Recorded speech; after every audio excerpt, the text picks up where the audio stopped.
ज्योति steno typing college में आप सभी का स्वागत है बच्चों। ये आपकी डिक्टेशन नंबर 114 वेबसाइट पे इसको लगा दिया गया है। पहले आराम से लिखें और फिर इसको टाइप कर दें। Dictation start after 5 second.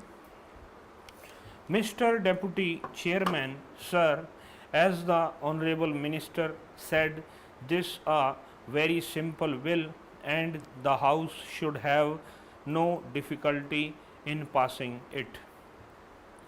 I am inclined to agree with the urgency of the bill, but I have to bring on record that this bill has been instituted because of the non implementation of the assurance given to the Rajya Sabha Select Committee as far back as 1963.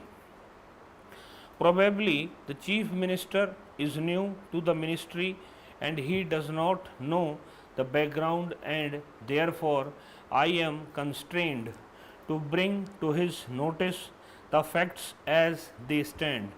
In 1963, the Lok Sabha appointed a committee of their own without associating Rajya Sabha to consider the amendments to the main act called the Major Port Trusts Act.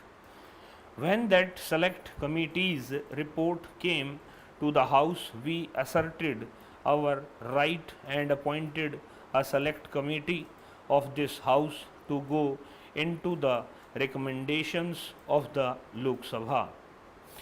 The select committee almost came to an unanimous decision that the Major Port Trusts Acts should be applied to the ports of Calcutta, Bombay and Madras.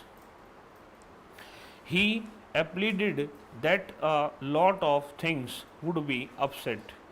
The Major Port Trusts Act, which controls the major ports of India, would not be beneficial if it was delayed, and he said that he would look into the question of applying the Major Ports Act to the ports of Calcutta, Bombay and Madras as soon as possible. It is now 7 years since this assurance was given. Had this assurance been implemented, the ocean would not have a reason for the minister to bring forward the bill today. This bill is a simple on which is to enable the Calcutta Port Trust to take up work on the second bridge on the Hooghly. It is laudable objective and therefore I am not opposing it. What I want to bring to the notice of the minister is that he must rescue from the cold storage of this ministry the assurance which was given to the Rajya Sabha and move in the matter of unifying the Major Port Trusts Act and bring the Bombay, Calcutta and Madras ports also within the jurisdiction of the Major Port Trusts Act. The second point I would like to touch is about the large scale pilferage which goes on in the ports, and I would like to know what steps are being taken in this regard. As the Honorable Minister knows, I introduced a number of amending bill for all the ports, and they have been awaiting the report of the Major Port Commission. I wish I had applied the same mind to these bills what he has done in the case of this bill. If he had done that, probably the bills which were introduced as far back as 1964 would have become law by now. But because they are non-official bills, the apathy of the government is there. I would like this to be stopped, sir. Before I sit down, I want to touch on a third point, and that is about the port protection. As the House is aware, the Central Industrial Security Force Act has been enacted by both houses of Parliament. I had my own doubts whether it would be applicable to the ports, and I went on hammering the Home Ministry and the Ministry of Shipping to come to decision about its applicability to the ports of the country.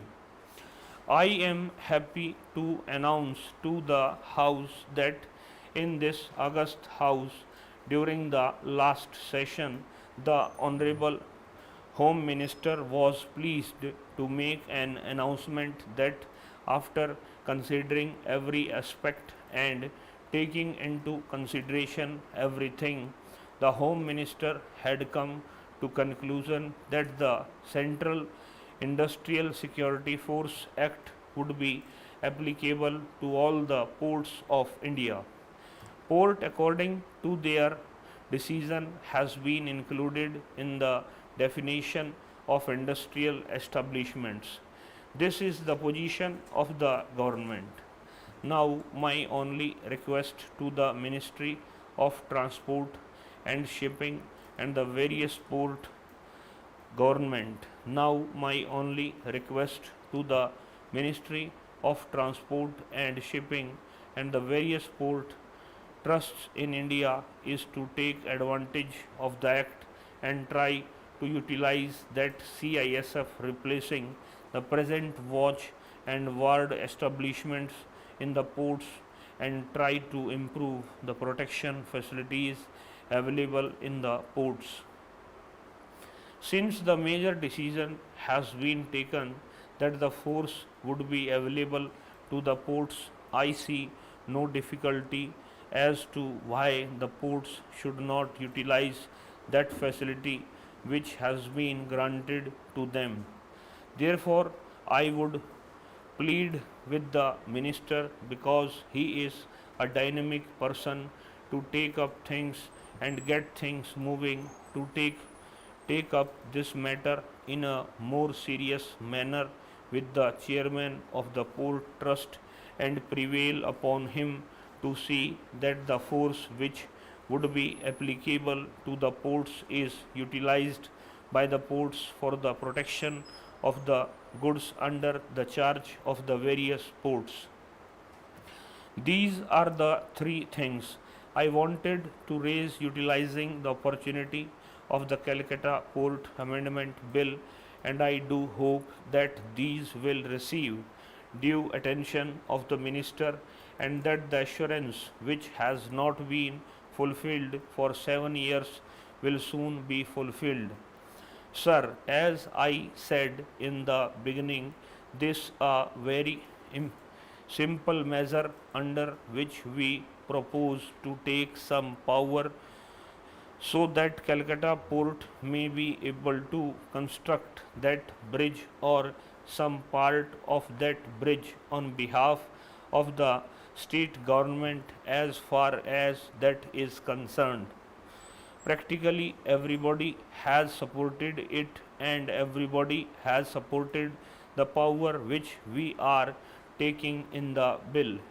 Regarding other things, my friend has told so many things. About the second Hooghly bridge, this was a long story, and regarding that, it was decided last year that we should construct a second bridge. For that purpose, the central government has agreed to give a non-plan loan for the construction of the bridge proper and its immediate approaches. इस class में इतना ही बच्चों, नमस्कार बच्चों।